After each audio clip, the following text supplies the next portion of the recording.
अस्सलाम वालेकुम दोस्तों, कैसे हैं?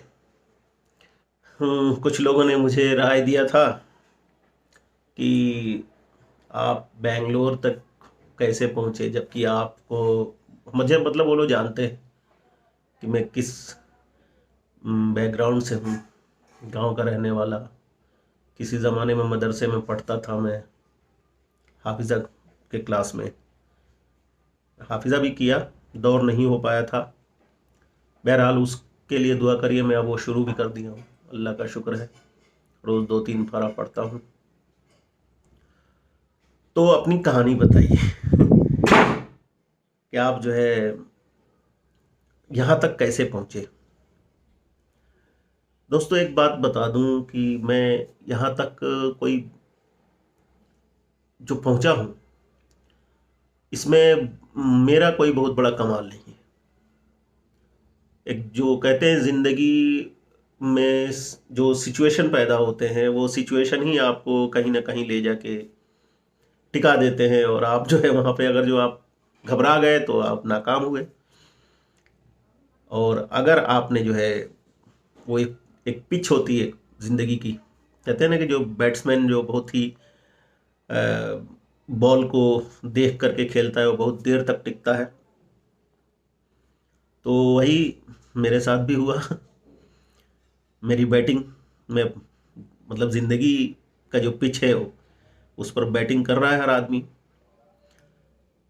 और जो सेफ बॉल है उसे रोक देता है, और जो कोई ऐसी बाउंसर वाउंसर आती है उसे बच के निकल जाता है, वही कामयाब आदमी है। अदरवाइज जो बाउंसर पे जाके आउट हो जाए तो फिर खैर बात लंबी हो जाएगी। तो मैं शुरू क्या किया था कि हाँ, मैं यहाँ तक कैसे पहुँचा। दोस्तों, ये मेरी कहानी बहुत ही दिलचस्प है, और मेरे ख्याल से इसको अगर जो आप सब सुने तो शायद बहुत सारे लोगों की ज़िंदगियां बन जाए। जो लोग घबराते हैं कि भाई पता नहीं मुझे कामयाबी मिलेगी कि नहीं मिलेगी, पता नहीं क्या हूँ, कहाँ जाऊँगा। वैसे तो मेरी पढ़ाई जो है शुरू हुई थी मुरादाबाद से। मैं बहुत छोटा था, मदरसे मुझे भेजा गया था। मैं मदरसा गांव में भी मदरसे में ही पढ़ता था। मेरा गांव है, छोटा सा गांव है मियाँ हरंगपुर, जो कि ज़िला देवरिया में है। वहाँ से मेरी शुरुआत हुई थी। वहीं मेरे आबा मेरा मतलब मेरे दादा वगैरह दादी, मेरा आबाई वतन वहीं से है। वालिद साहब मेरे जो है उड़ीसा में जॉब करते थे, सॉइल कंजर्वेशन ऑफिसर थे। जंगलों में उनकी ड्यूटी लगती थी, इसलिए अपने उनके जो भी हम लोग 4 भाई हैं, तो सबको साथ में रख नहीं सकते थे। और शुरू शुरू में उनकी जो पोस्टिंग हुई थी वो ऐसे ऐसी जगहों पे होती थी कि पॉसिबल ही नहीं था लेके जाना। बहरहाल, तो वहाँ से शुरुआत हुई, और शुरू में उन्होंने उड़ीसा में मुझे एक फर्स्ट क्लास में डलवाया था, लेकिन वहाँ मन नहीं लगता था। तो ये हुआ कि इसको मदरसे में, पहले की ये होता था कि भाई 4 बच्चे हैं तो एक को जो है मदरसे के लिए डेडिकेट कर दो। तो मैं डेडिकेटेड बच्चा था, और मुझे खुशी है कि मुझे मेरे माँ बाप ने ऐसा इसके लिए डेडिकेट किया। इसमें कोई मुझे अफसोस नहीं है। तो मुझे जो है मदरसे में अब्बा ने डाला। गांव में थोड़े दिन पढ़ा, लेकिन वो होता है ना कि आदमी गांव में रह के, और ख़ास तौर से मेरे नानी का घर नज़दीक था, मैं भाग जाता था वहीं, बस नानी। और नानी भी मेरी इंतज़ार करती रहती थी, एक पोटली लेके, उसमें कुछ गुड़, उसमें जो भी होता था वो मेरे लिए इंतज़ार करती रहती थी बेचारी। जब मैं जाता था तो वो एक बक्सा था, उसमें से कई पुड़िया निकलते थे, उस पुड़िया में से जो भी खिलाती पिलाती थी। तो बहरहाल ये हुआ कि मुझे मदरसे भेजा गया, मुरादाबाद भेज दिया गया मुझे। मुरादाबाद में एक मदरसा है इमदादिया, वहाँ कुछ दिन में पढ़ा, लेकिन मुझे स्किन इन्फेक्शन हो गया, बहुत बुरी तरह से इन्फेक्शन हुआ। उसमें पस सेल्स आते थे। उस वक्त मैं बस ये कहूँगा कि कुछ हुआ था। आज के डेट में मुझे मुझे मेरे ख्याल से वो कुछ कुछ उसका उसकी कंडीशन होगी फंगल इन्फेक्शन टाइप की, लेकिन उसमें पस वगैरह बन गए थे। तो वहाँ मेरे वालिद साहब गए, जब देखे मुझे वहाँ पे रहते हुए और देखा कि वो ठीक ही नहीं हो रहा हूँ, तो ले आए। वहाँ से फिर मैं आ गया, बहुत सारे मदरसों में इस बीच में गया, मैं भुवनेश्वर भी गया मदरसे में। वहाँ पे भुवनेश्वर में चूँकि बहुत ही दूर है, तो वहाँ से भी मैं मदरसे की कहानी सुनाने लगूंगा तो बस 24 घंटे लगेंगे ख़त्म होने में। तो बहुत सारी जगहों से होते हुए मेरी कहानी मदरसों से शुरू हुई, फिर आके मदरसे में ही मेरा हाफिज़ा जो है मैं कंप्लीट किया। हाफिज़ा वो होता है जैसे खुद कुरान शरीफ जो पढ़ते हैं उसको जो रट लेते हैं वो हाफिज़ कहलाते हैं। तो मैं रट तो लिया था, दौर नहीं हो पाया था। वहाँ फिर कुछ हादसे हो गए, ज़िंदगी मेरी जो है हादसों से बहुत ज़्यादा रास्ते मुझे मिले, तो मदरसा छोड़ना पड़ा। बहरहाल मैं गांव आया, वहाँ मेरे नहीं, फिर उड़ीसा में चले गए। उड़ीसा में मेरे वालिद साहब जो है बोले कि ऐसा है तुम पढ़ तो रहे नहीं, तो एक काम करता हूँ, मेरे ऑफिस के रास्ते में एक टेलर की दुकान है, वहाँ मैं टेलर के पास रख देता हूँ तुझे, और वहाँ तू जब टेलर की दुकान पे बैठेगा मज़दूरों की तरह, और उसके बाद से हमारे ऑफिस के जो प्यून वून हैं वो जब आएंगे देखेंगे तो तू भी देखना, मतलब वो लोग भी कितना अच्छा मतलब खुशी महसूस करेंगे। तो ये सोच कर उन्होंने मुझे टेलर की दुकान पर रख दिया। मैं तुरपाई उरपाई सीखा, हालांकि वो तुरपाई उरपाई आगे भी जारी रहा, अभी भी है। मेरे एक चचा हैं सैफुल्ला चचा, वो इस वक्त सऊदी अरब में है, मतलब ख़ानदान के चचा हैं, सगे चचा नहीं, लेकिन खून एक ही है। तो वो बहुत अच्छे टेलर थे। ईद उद में वो उसका बहुत फ़ायदा उठाया उन्होंने। अक्सर कुर्ता उर्ता भाई तुरपाई तू कर, ईद वगैरह में आ जाते थे। वो बसार एक जगह है असम में, वहाँ रहते थे। बहरहाल उन थोड़ा बहुत हमने वहाँ पे भी कुछ हो करके, तो उस चीज़ से मुझे बहुत शर्मिंदगी हुई। अब मैं सोचने लगा मैं क्या करूँ। फिर मैं गांव आ गया। गांव में मदरसे में मदनी दारुल जो मदरसा है उसमें मैं पढ़ने लगा, लेकिन वहाँ पे भी कुछ नहीं। तो लेकिन एक चीज़ मैं देखा कि वहाँ एक हमारे गांव में ही एक है कल्लू चचा, वो जो है उस वक्त जो है मदरसे में पढ़ रहे थे, उन्होंने छोड़ के हाफिज़ा मतलब वो मदरसा कंप्लीट करके वो चले गए 8वीं जमात में।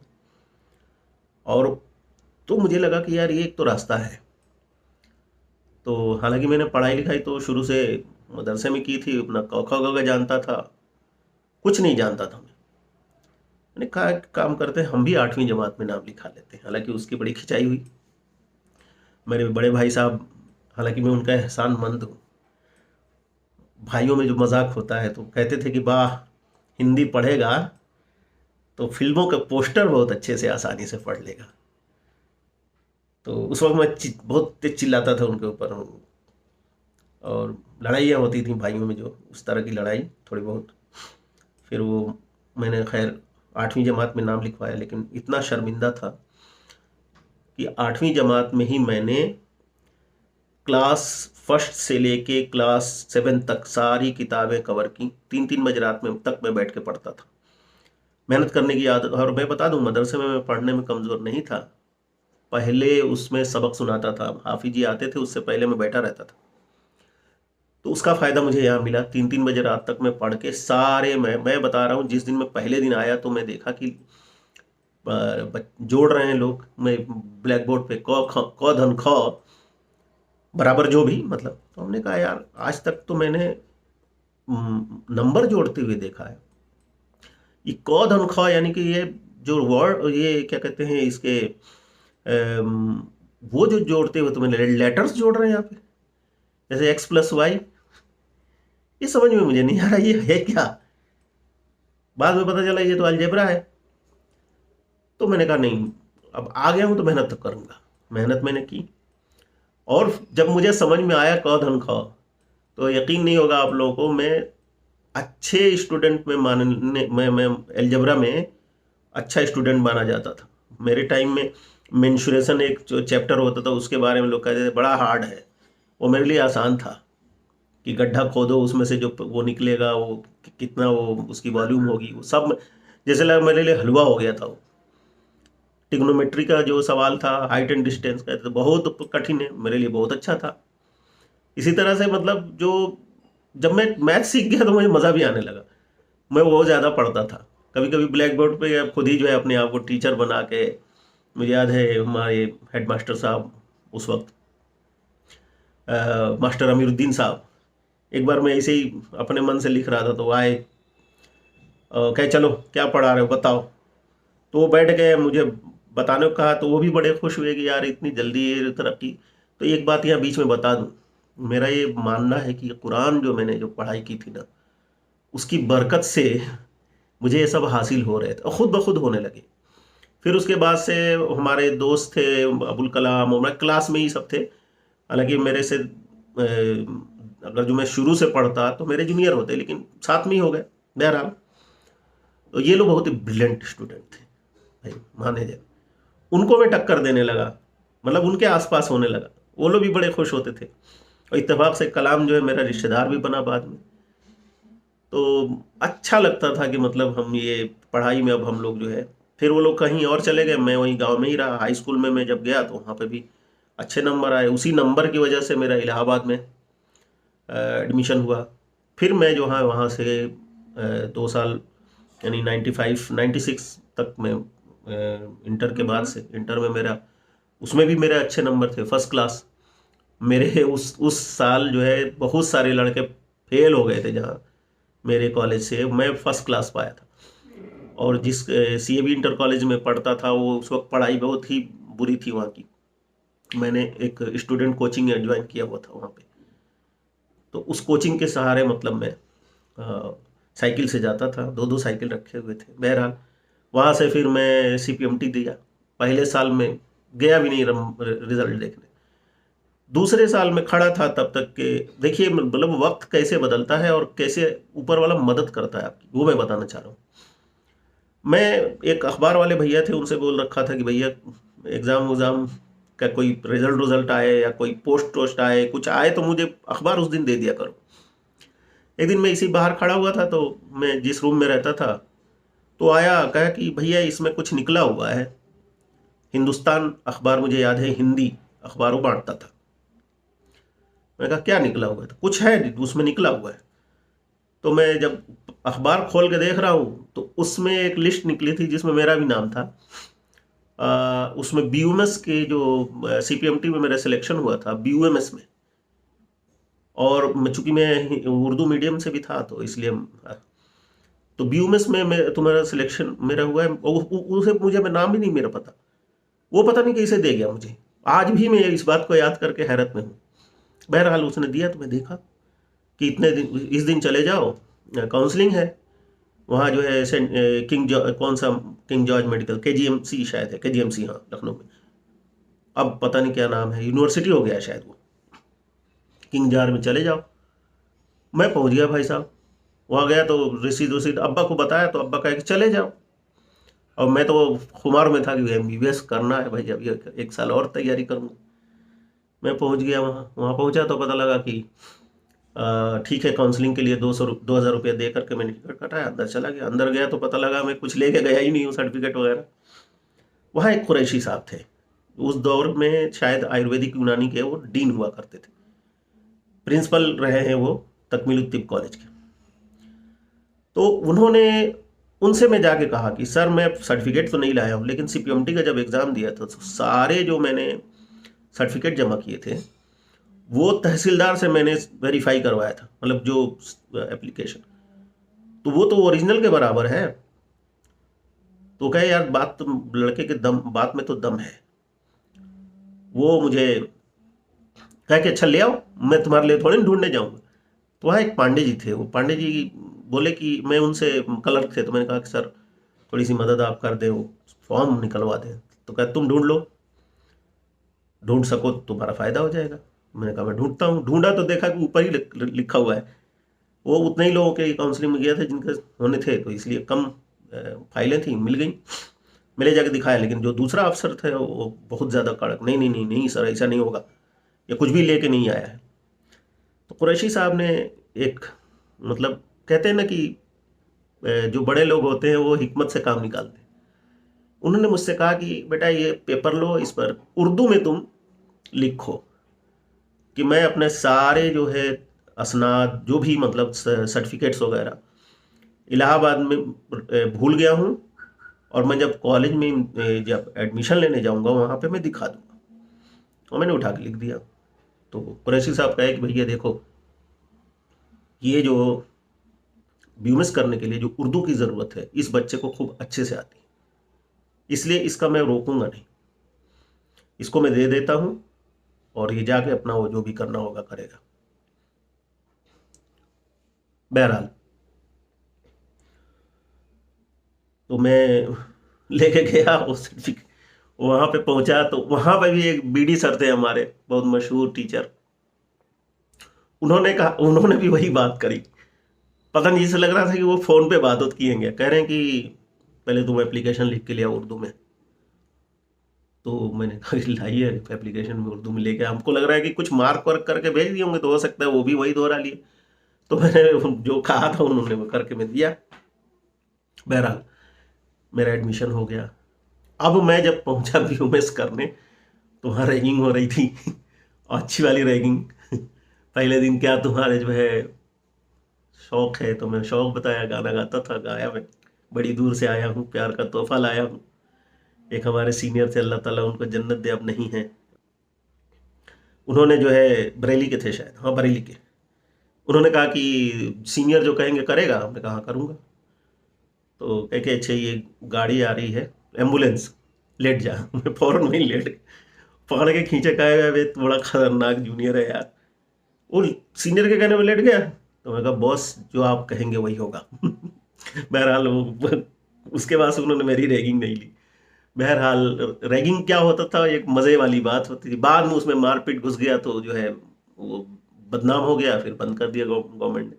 नहीं तो शुरू शुरू में मुझे बहुत मज़ा आता था, गाना सुनाता था, उसी में एक आध हादसे भी हुए। हादसे का मतलब सुनहरे हादसे हुए कि एक सीनियर थे, उन्होंने कहा कि भाई ये मैडम, शायद उनके साथ शादी होने वाली थी, मैडम को तुम्हारा गाना सुनना है, चला सुना। तो मैंने उनको सुना दिया एक गाना। खैर मुझे इस वक्त याद नहीं आ रहा है, मैंने एक गज़ल थी वो सुना दी। तो हमारे सीनियर बोले कि तुम अब दिखना मत मैडम के सामने, तू बड़ा खतरनाक आदमी है, तो तू गाने के साथ प्रपोज कर रहा है हमारी होने वाली बीवी को। बहरहाल ये सब हंसी मजाक वाली बातें। अब जो है ये तो बहुत सुनहरा दौर चल रहा था 5-6 महीने। उसके बाद से भैया अब मैं देख रहा हूँ कि यहाँ ना पढ़ाई ना लिखाई, ना वहाँ क्लास में टीचर, जो भी टीचर थे बेचारे, जो फर्स्ट ईयर में एक परवेज सर थे और एक राशिद सर थे, अब ये क्या नाम है, बीडी सर, ये लोग तो पढ़ा ले रहे। उसके बाद से देख रहे हैं कि आगे क्या होगा। आगे के कोई टीचर ही नहीं है। अब हम समझ में नहीं आ रहा है कि मैं कहाँ फंस गया यार। क्योंकि मतलब हम तो आए थे डॉक्टर बनने ना, कि चलो। तो एक फ्रस्ट्रेशन का दौर शुरू हो गया। उसके बाद से जब फर्स्ट प्रॉफ पूरा हुआ, एग्ज़ाम का टाइम आया, किसी तरह से फर्स्ट प्रॉफ, तो पता लगा कि एग्ज़ाम मतलब एक महीने टल गया। अब वो टलता गया, मतलब इतना टला कि अब क्या बताऊँ मैं। बहरहाल किसी तरह से हमारा जो है बीयूएमएस में फर्स्ट एग्ज़ाम हुआ, फिर सेकंड हुआ। उस बहुत लंबी कहानी है उसकी, यहाँ पे बता नहीं सकता मैं। तो बहुत मुश्किलों में हम लोगों का बीयूएमएस भी पूरा हुआ। अब बीयूएमएस पूरा होने के बाद से फिर हम किसी तरह से जो है इंटर्नशिप पूरा किए। इंटर्नशिप पूरा करने के बाद अब सोचे कि चलो इधर शादी उदी भी हो गई। और एक इंटरेस्टिंग बात और बता दें, मेरी आधी आधा जो बीयूएमएस का एग्ज़ाम फाइनल का, यानी 5 पेपर, कुंवारे रहते हुए हुआ है, और आधा शादी के बाद हुआ है।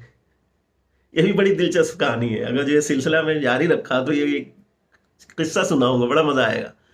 बहरहाल तो वहाँ पे हम जो है कंप्लीट किए किसी तरह से बीयूएमएस। बीयूएमएस कंप्लीट करने के बाद से फिर, और ये बताऊँ मैं बहुत शॉर्ट में बता रहा हूँ, जल्दी जल्दी बता रहा हूँ, जिसे कहते हैं फास्ट फॉरवर्ड।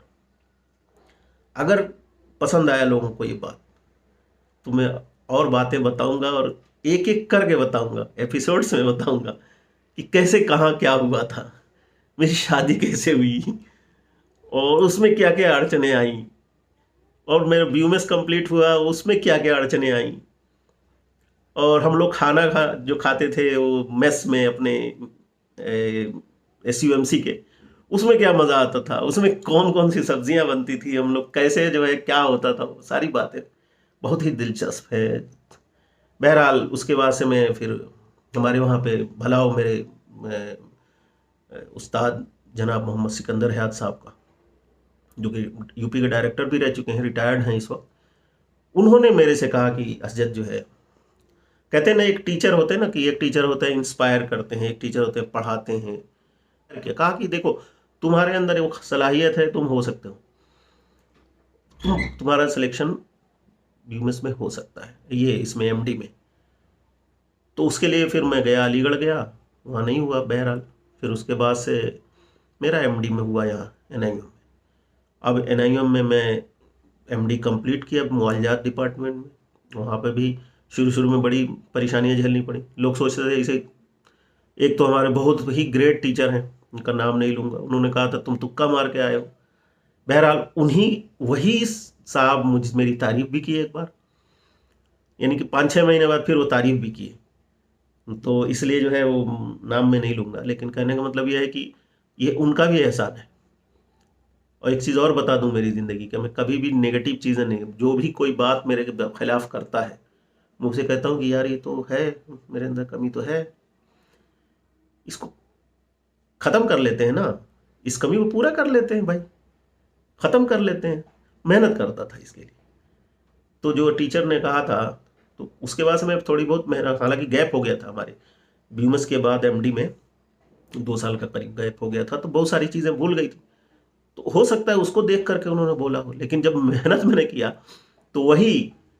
बहरहाल हमारे जो गाइड साहब थे, प्रोफेसर जो है अनवर साहब, वो तो आ, मुझे बाद में कहे कि असजद तुम तो जो है इतना मेहनती हो, ये कि तुमसे तो और भी बहुत बड़े बड़े काम लिए जा सकते थे। बहरहाल एमडी में वो समझ में हम लोग को भी नहीं आया, 5-6 महीने तो हम ऐसे ही चला गया। बहरहाल सर मेरे गाइड थे, उन्होंने बहुत मुझे सिखाया, और उसके बाद से हम कंप्लीट किए, किसी तरह से कंप्लीट करके फिर चले गए हम इंदौर। इंदौर में 4 साल एज ए लेक्चरर काम किए।